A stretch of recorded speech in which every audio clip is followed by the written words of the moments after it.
Olá pessoal, bom dia, que a graça e a paz de nosso Senhor Jesus Cristo esteja com todos vocês no dia de hoje. Primeiro domingo de 2022, estamos aqui mais uma vez para louvarmos ao nosso Senhor. Hoje o culto todo gravado, para que as pessoas que preparam o louvor, que participam do louvor e também da mensagem, também possam estar com seus familiares no início desse ano. E eu desejo realmente que seja um ano abençoado, um ano onde nós possamos retornar às nossas atividades sociais, às nossas atividades da igreja, às nossas atividades de trabalho, de uma maneira segura. Então que Deus esteja aí preparando, que Deus esteja aí à frente de todo esse nosso retorno e que 2022 seja um ano um pouco melhor, né, do que 2021. Bom, nesse culto nós vamos adorar ao nosso Deus antes da mensagem com 5 músicas. Então eu convido você agora a abrir o seu coração, abrir a sua mente, abrir a sua boca para louvarmos ao nosso Deus. As 5 músicas serão: Nosso Deus é soberano, digno de glória, poder para salvar, vem e derrama a paz, e quão formoso és. Então eu convido você a derramar o seu coração diante de Deus e louvar a Deus com essas músicas.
Separação das águas, a terra seca.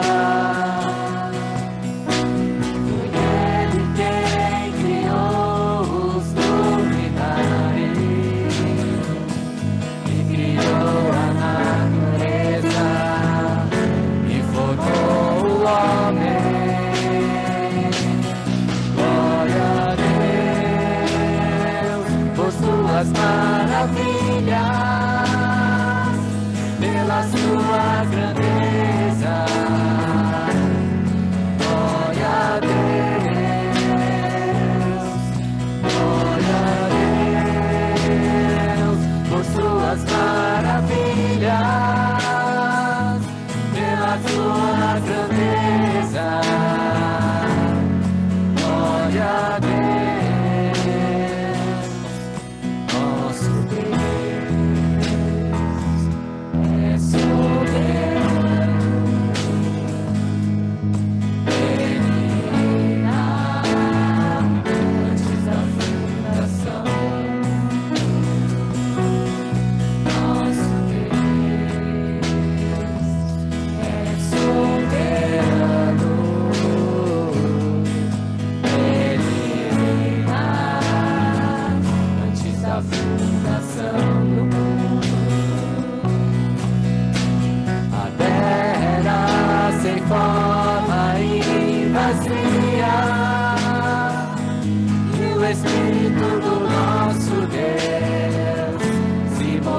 Sobre a face das águas, foi Ele quem criou o céu dos céus e fez separação das águas da terra seca.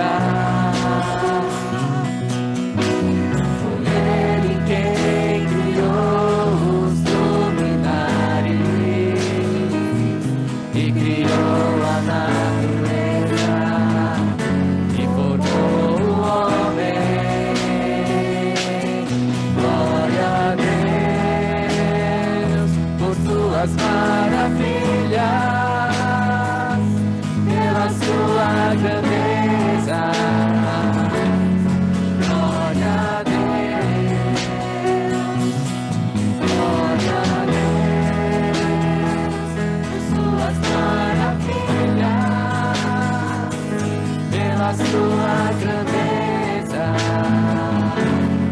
Glória a Deus, glória a Deus.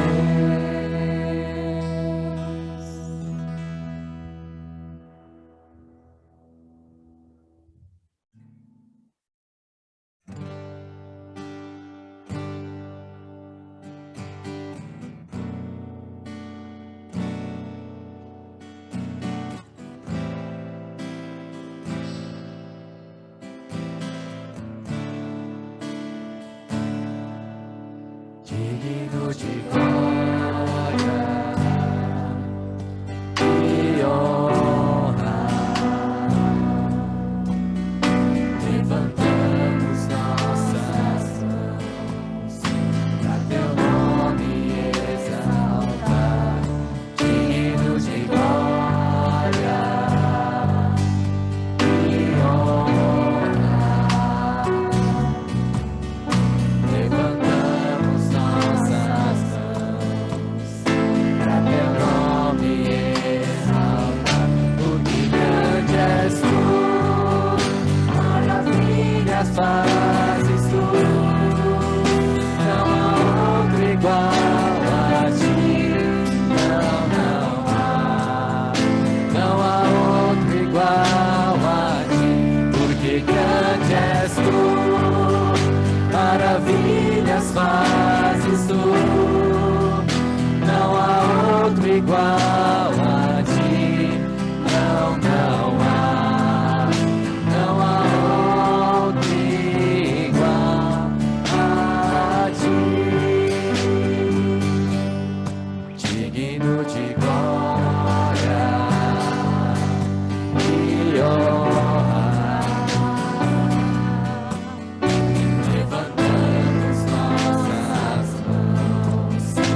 cantamos para a glória do Senhor Jesus.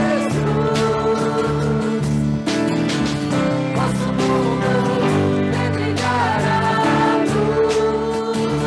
Cantamos para a glória do Senhor Jesus.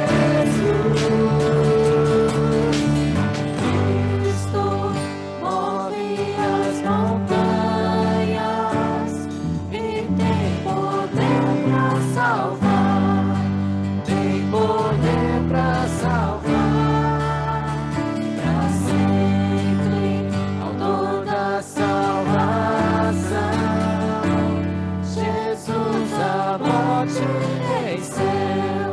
Sobre a morte venceu.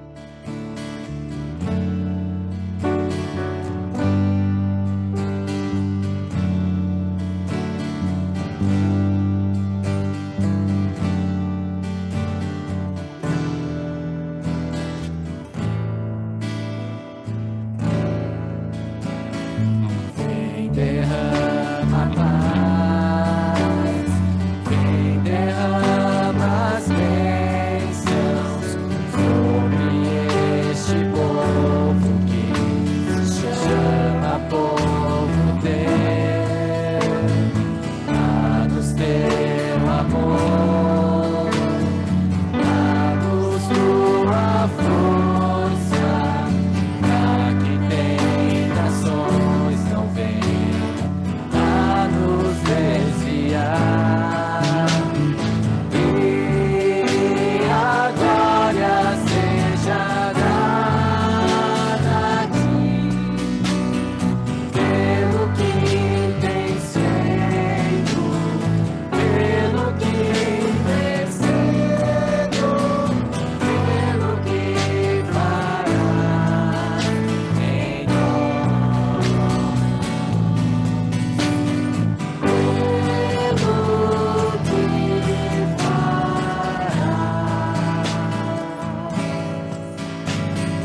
Vem derrama paz, vem derrama as bênçãos sobre este povo que se chama povo teu. Dá-nos teu amor, dá-nos tua força, para que tentações não venham a nos desviar. E a glória seja dada a ti, pelo que tens feito, pelo que tens feito, pelo que farás em nós. Pelo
gozo é te contemplar, Senhor.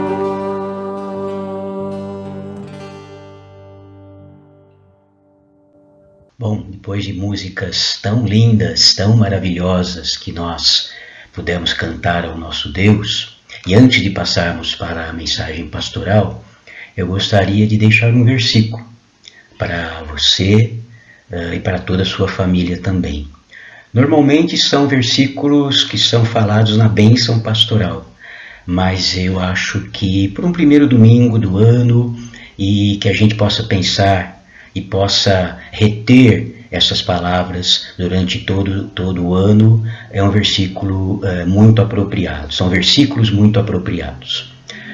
Está lá em Números, capítulo 6, de 24 a 26, e diz o seguinte: que o Senhor te abençoe e te guarde. Que o Senhor faça resplandecer o seu rosto sobre ti e tenha misericórdia de ti. Que o Senhor sobre ti levante o seu rosto e te dê a paz.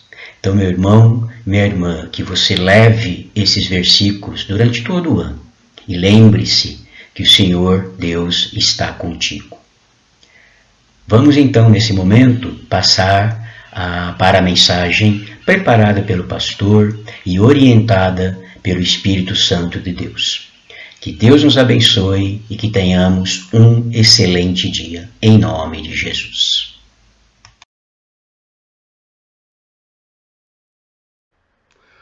Olá, que Deus te abençoe no dia de hoje e que os seus planos para 2022 incluam as coisas que realmente são importantes para a sua vida. Também desejo que Deus realize com sucesso os planos dele em tudo que você fizer. Para nós começarmos a nossa meditação, eu gostaria de contar uma experiência para vocês que eu tive quando eu era adolescente e que me veio à memória enquanto eu preparava essa mensagem. Quando eu era adolescente, meu professor de ciências disse que o Sol consumiria a Terra um dia, que ele ia consumir todo o gás hidrogênio e depois consumiria o gás hélio no interior dele, e aí ele se expandiria e consumiria a Terra. E eu fiquei muito triste com aquela informação, cheguei em casa, contei para os meus pais, e eles me fizeram uma pergunta. Falaram: nossa filho, que coisa terrível, quando isso vai acontecer? E como naquela época não tinha Google, não tinha internet, eu voltei para o meu professor e perguntei para ele: professor, quando isso vai acontecer? E ele me disse que aconteceria dali a 5 bilhões de anos. Então eu pensei comigo, então que se exploda, eu não vou estar aqui mais mesmo, né? Tanto faz, quem tiver aqui que resolva esse problema do Sol. E uma outra coisa que aconteceu, já bem mais próxima da nossa realidade, é que a minha professora de biologia disse que um dia a água potável no mundo ia acabar. Aquilo me deixou muito preocupado. Apesar de ser adolescente naquela época, eu já imaginava quanto que seria complicado se não tivesse água para beber. E eu fiz a pergunta, falei: professora, daqui a quanto tempo isso vai acontecer? E ela me disse: isso vai acontecer daqui a algumas décadas. Hoje, estima-se que em 2050, 2070, nós vamos passar pela maior crise hídrica do mundo. Então, já não está tão longe assim quanto eu imaginava. Mas quando minha professora falou, eu falei: que se exploda. Vou continuar tomando os meus banhos longos, né? A próxima geração que resolva como vai fazer com esse problema.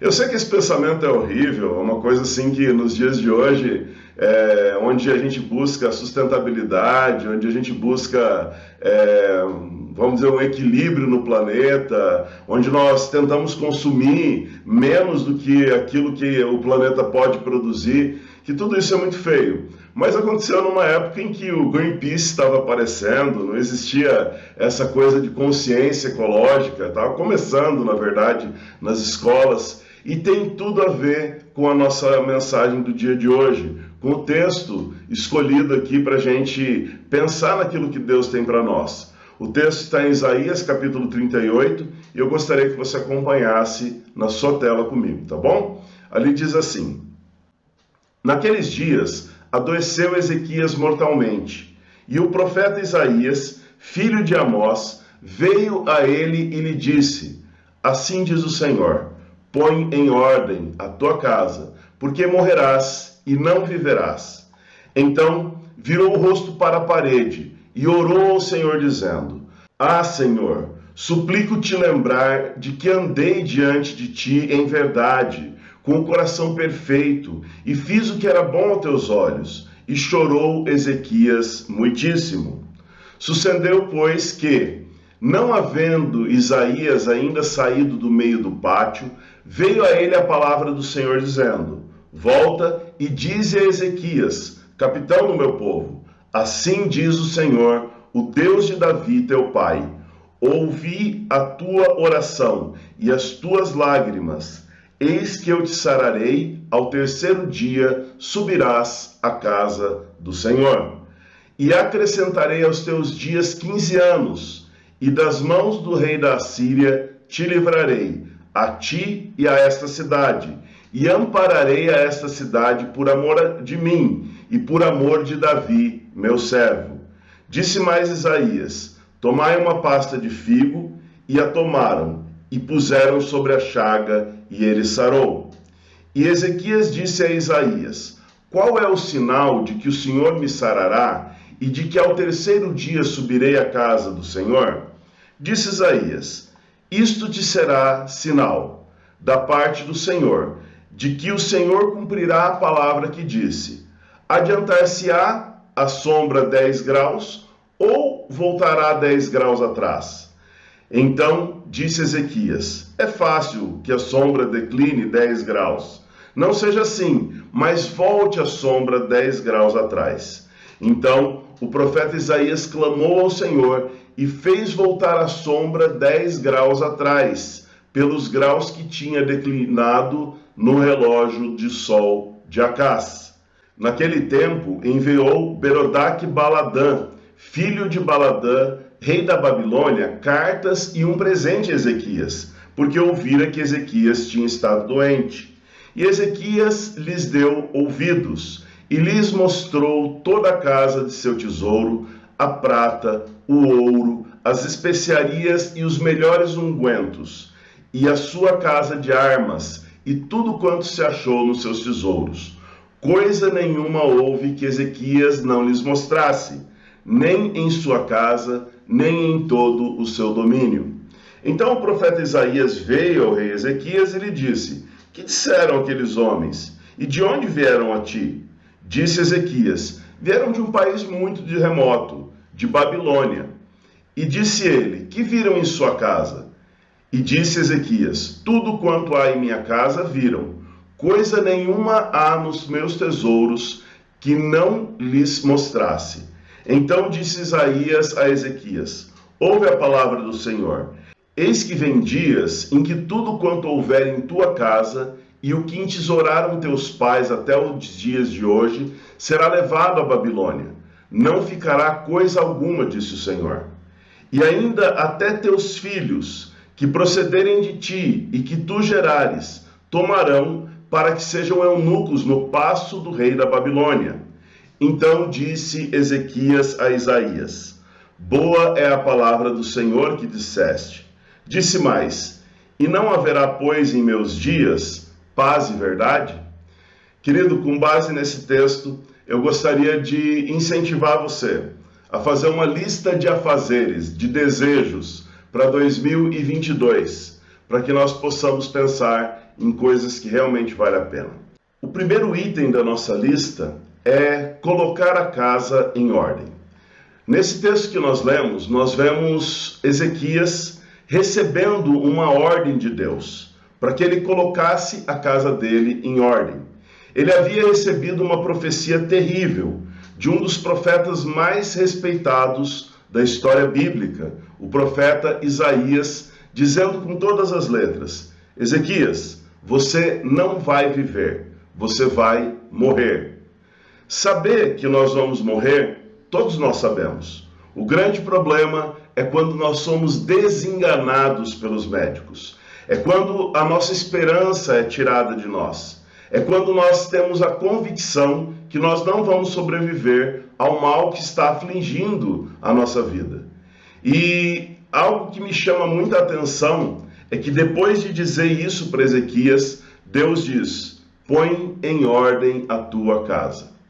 Eu e você, queridos, estamos recebendo das mãos de Deus um ano inteiro, novinho em folha, sem nenhum risquinho, para que a gente possa usar da maneira que nós quisermos. Mas se esse fosse o último ano das nossas vidas, a sua casa estaria em ordem? Pensando com sinceridade, será que você está fazendo, será que você está se dedicando àquilo que realmente é importante? Algumas vezes, com os grupos que eu trabalho, eu faço a seguinte pergunta: se esse fosse o seu último dia de vida sobre a Terra, o que você faria? E quase todas as pessoas respondem a mesma coisa. Elas dizem: eu reuniria minha família e passaria muito tempo com eles. Pediria perdão para as pessoas da minha casa que eu não tive oportunidade de pedir perdão.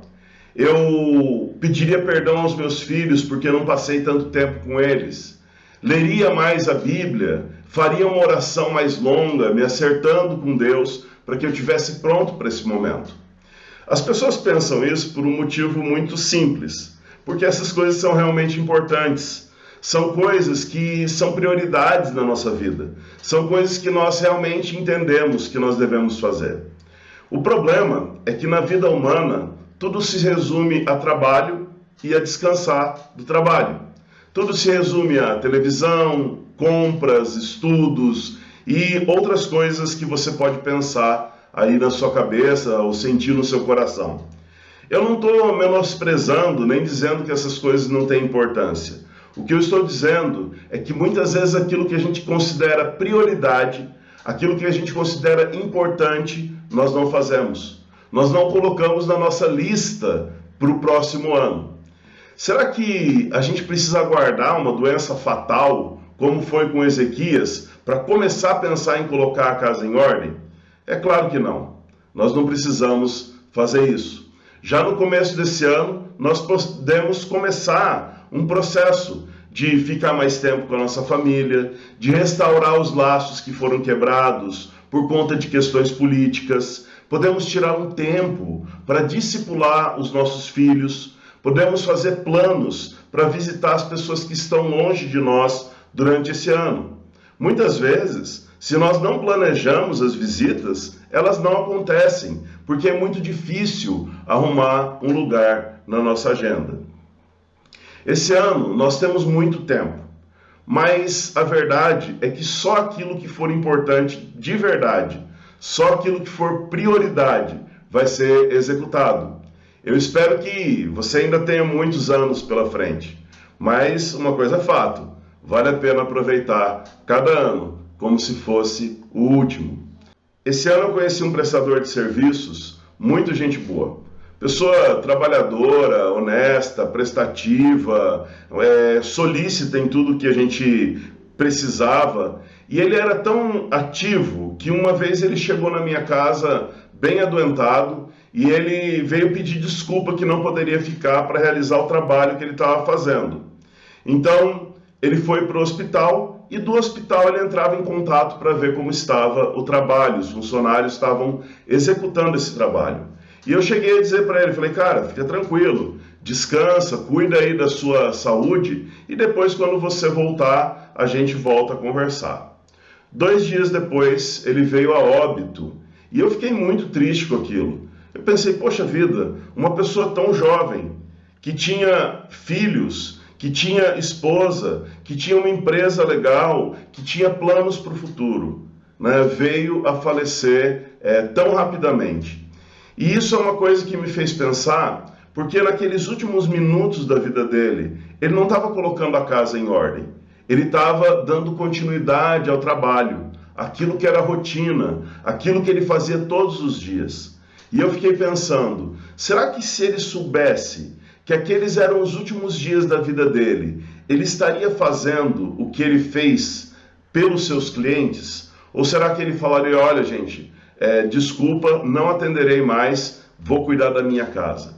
Eu creio que nós temos uma oportunidade e uma vantagem muito maior do que esse homem. Porque hoje a gente ouve a palavra de Deus falando para a gente, olha, deixa a casa em ordem, cuida da sua vida. Incrivelmente, depois de dar 15 anos para Ezequias, Ezequias não fez o que Deus mandou. Ele não organizou a casa dele, ele abriu todos os tesouros de Jerusalém para os babilônios e ele não cuidou do filho dele. Aqui a gente entra então no segundo item. E o segundo item é invista na próxima geração. A próxima geração, falando de um jeito bem claro, são os nossos filhos, sobrinhos, crianças que a gente tem contato, né? Que são mais novas do que a gente. Pode ser até que a tua próxima geração não seja tão mais nova que você, mas essa é a ideia. É muito comum as pessoas dizerem o seguinte, essa geração está perdida. Não tem mais jeito, esses jovens não têm futuro nenhum. Se depender dessa geração, o nosso país vai afundar de vez. É verdade que algumas situações são muito preocupantes e que por muitas vezes a gente fica de mãos atadas ou se sente até impotente diante de algumas demandas que essa geração tem trazido para a gente. Mas, querido, a questão é, nós vamos abandonar ou nós vamos lutar por essa geração? Nós vamos deixar a vida levar ou nós vamos influenciar a vida dessas pessoas? O mundo sempre passou por turbulências, por guerras e por problemas. Hoje, a guerra no nosso país é de outro tipo. É uma guerra que vai contra a moral, é uma guerra que vai contra pensamentos cristãos, é uma guerra que nos coloca numa situação de muito aperto de coração, de mente e tira a nossa liberdade de várias maneiras. Mas nós podemos reagir a essa guerra. E as duas últimas guerras mundiais influenciaram muito a nossa geração. Eu não sei se você sabe disso, mas se você tem entre 41 e 56 anos, você faz parte de uma geração conhecida como geração X. Essa geração X recebeu esse nome porque as pessoas não sabiam o que ia dar. Eles pensavam assim, poxa, essa é uma geração sem identidade, é uma geração sem futuro, é uma geração que tem um futuro obscuro pela frente, indefinido. E se as pessoas que pensavam isso tivessem deixado de lutar por essa geração, com certeza a situação estaria muito mais complicada do que nos dias de hoje. O rei Ezequias teve um filho, e esse filho se chamava Manassés. Ezequias foi um homem temente a Deus. Ele acabou com a idolatria em Israel, ele restaurou coisas que estavam destruídas, ele levantou a casa do Senhor. E Deus acrescentou 15 anos de vida a mais para Ezequias. Mas ao que tudo indica, ele não ligou para Manassés do mesmo tanto que deveria. Ele olhou e falou, olha, que se exploda a próxima geração. Eu não vou estar aqui mesmo. É claro que o texto bíblico não vai estar escrito que se exploda a próxima geração. Então eu vou ler para você mais uma vez o que ele disse no versículo 19. Então disse Ezequias a Isaías, boa é a palavra do Senhor que disseste. Disse mais, e não haverá, pois, em meus dias paz e verdade? Querido, Isaías tinha acabado de profetizar uma das maiores tragédias para o povo judeu. Mas Ezequias pensou o seguinte, bom, no meu tempo vai ter paz e vai ter verdade. A coisa vai continuar organizada, vai estar tudo certo. Então, para o futuro, deixa a vida levar, cada um que se vire, né? E o resultado foi terrível. Manassés foi um verdadeiro adorador de Satanás.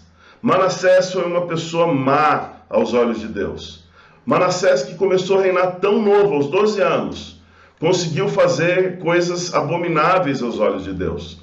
E eu gostaria de ler com você essa narrativa do que aconteceu com Manassés. Vamos lá. Vai aparecer na sua tela, tá? Diz assim, tinha Manassés 12 anos de idade quando começou a reinar, e 55 anos reinou em Jerusalém. E fez o que era mal aos olhos do Senhor, conforme as abominações dos gentios, que o Senhor lançara de diante dos filhos de Israel. Porque tornou a edificar os altos, que Ezequias seu pai tinha derribado, e levantou altares a Baalins, e fez bosques, e prostrou-se diante de todo o exército dos céus, e o serviu. E edificou altares na casa do Senhor, do qual o Senhor tinha dito: em Jerusalém estará o meu nome eternamente. Edificou altares a todos os exércitos dos céus, em ambos os pátios da casa do Senhor.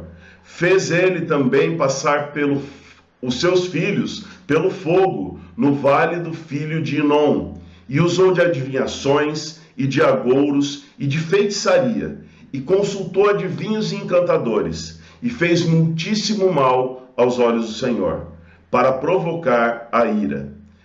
E Manassés tanto fez errar a Judá e os moradores de Jerusalém, que fizeram pior do que as nações que o Senhor tinha destruído diante dos filhos de Israel.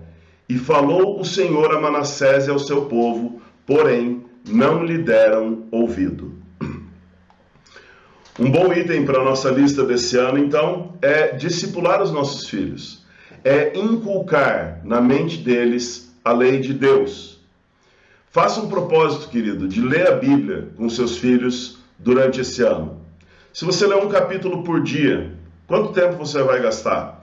15 minutos? Talvez 10 minutos e mais 5 para explicar para o seu filho o que aquilo quer dizer? Se for difícil fazer isso, leia os devocionais que estão sendo mandados pela igreja, ou compre um livrinho devocional, custa R$ 7, R$ 10. Ou então você pode ler pedaços da Bíblia, não precisa ser um capítulo inteiro, mas a questão é, gaste tempo com seus filhos, o máximo possível. Separe um dia na semana, pelo menos 1 hora, 2 horas, para conversar sobre a vida dos seus filhos, explicar o que você pensa sobre as coisas que eles estão vivendo, aconselhar. Não deixe de discipular essa próxima geração. Assim como nós precisamos dos nossos pais, eles precisam de nós nesse momento. Por último lugar, e de verdade não menos importante, clame ao Senhor. Pode ser que nesse começo de ano você já esteja iniciando afligido por problemas que aparentemente não têm solução. Problemas como o de Ezequias. Pode ser na questão financeira, no seu trabalho, na questão emocional, no seu casamento, pode ser na questão de saúde física ou qualquer outra área. Felizmente, o nosso Deus é o Deus do impossível. Se nós pararmos para pensar, o sinal que Deus deu de que Ezequias seria curado era muito maior do que o milagre.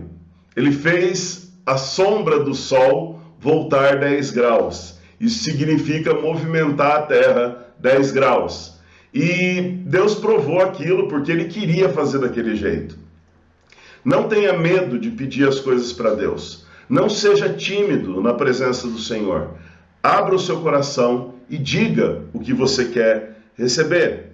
Na pior das hipóteses, você vai ter uma vida melhor, porque você vai ter passado um tempo com o teu Criador. Vai conseguir entender por que Deus não atendeu aquela oração. Vai conseguir se consolar na presença de Deus. Na melhor das hipóteses, você vai receber o que você está pedindo. E na hipótese melhor de todas, você vai entender por que a Bíblia diz que Deus pode fazer mais do que nós pedimos ou pensamos. Sabe, querido, o milagre é uma exceção. Ele não é a regra, ele não acontece todas as vezes. Mas nós não temos nada a perder diante de Deus. Nós só temos a ganhar. E tem uma história muito interessante que fala sobre o processo da oração. É a história de um velho que sabia de tudo. Diz a história que havia um velho que sabia de todas as coisas. O problema é que, como toda história de sábio, de velho, de idoso, esse velho ficava num lugar difícil, né? Ele ficava no topo de uma montanha muito íngreme, onde as pedras eram extremamente afiadas. E um dia, um jovem resolveu que subiria até essa montanha, porque ele queria conhecer o seu futuro. Ele queria saber o que o velho diria sobre o que ele poderia ser. Muitas pessoas já tinham tentado subir e tinham fracassado, mas ele estava determinado. Então, durante dias, ele subiu aquela montanha, perdeu as unhas das suas mãos, fez muitos cortes nas suas mãos, sofreu com hematomas, quebrou costelas, mas até que enfim ele chegou até o velho. Quando ele olhou nos olhos do velho, ele disse o seguinte para o velho: muito obrigado pela resposta. O velho sorriu e disse: a descida é sempre mais fácil. Parece que essa história não faz sentido nenhum, falta alguma coisa aí para explicar. E é verdade. Mas o ponto, querido, é que durante o processo a gente vai entendendo coisas sobre nós mesmos e sobre Deus que nós não conseguimos entender. É durante o processo da oração que Deus vai trabalhando o nosso coração e a nossa vida. E muitas vezes não é no momento em que nós recebemos o milagre que nós temos a resposta de Deus, mas é durante o processo que nós conseguimos descobrir quem nós somos, conseguimos melhorar e conseguimos entender o propósito das coisas. Se você quer saber o que o rapaz entendeu, ele entendeu o seguinte: que qualquer pessoa que tenha determinação para subir aquela montanha pode ser o que quiser da vida. Não existe um futuro definido. Essa é a ideia do rapaz. E o que será que Deus vai querer que você descubra durante esse ano? Suba a montanha junto com Deus. A vantagem é que Deus não está te esperando no topo da montanha. Ele está subindo com você. A verdade é que Deus, ele não está assistindo inerte aos seus sofrimentos, mas ele está se envolvendo com as suas necessidades. Ezequias alcançou a bênção de Deus porque orou intrepidamente, clamou a Deus de todo o coração, pediu para Deus mais tempo de vida. E essa parte da história de Ezequias é uma história muito bonita, não pode ficar para trás por conta dos erros dele. Imite Ezequias nisso, peça o impossível para o Deus do impossível e ele vai fazer aquilo que tiver no coração dele da melhor maneira possível para a sua vida. Fechando aqui as nossas reflexões, o nosso pensamento, eu vejo que a ideia principal desse texto para o dia de hoje, para a nossa experiência nesse próximo ano, é aproveitar o tempo da melhor maneira possível e de uma forma planejada. Querido, colocar a casa em ordem, ter tempo com Deus, ter disponibilidade para discipular os nossos filhos, são coisas que exigem planejamento, exigem disciplina, exigem persistência. E é por isso que nós temos que planejar. O tempo não vai brotar do nada. Você não vai conseguir visitar uma pessoa que está longe sem ter intencionalidade nisso. Você não vai conseguir ler diariamente com seu filho se não tiver uma hora marcada, se às vezes não acordar um pouquinho mais cedo, se não for dormir um pouco mais tarde. Eu não sei como é que é a sua realidade, mas no fim das contas, essa é a questão. Nós temos que ser intencionais esse ano, definir aquilo que nós queremos atingir e lutar por isso. Que esse ano Deus edifique a sua casa e que Deus te abençoe grandemente. Eu gostaria de orar com você e deixar a bênção pastoral. Vamos orar? Senhor Jesus, muito obrigado, porque essa palavra nos traz algo muito importante à mente, que nós devemos pôr em ordem a nossa casa. Obrigado, Deus, porque esses não são os nossos últimos dias. Nós temos um ano pela frente maravilhoso, temos famílias para cuidar, temos saúde para fazer essas coisas, e nós pedimos que o Senhor nos ajude a manter a casa em ordem, que a nossa casa não seja uma bagunça, que não seja algo que está fora do nosso controle, mas que esteja em especial debaixo do teu controle e debaixo da nossa responsabilidade.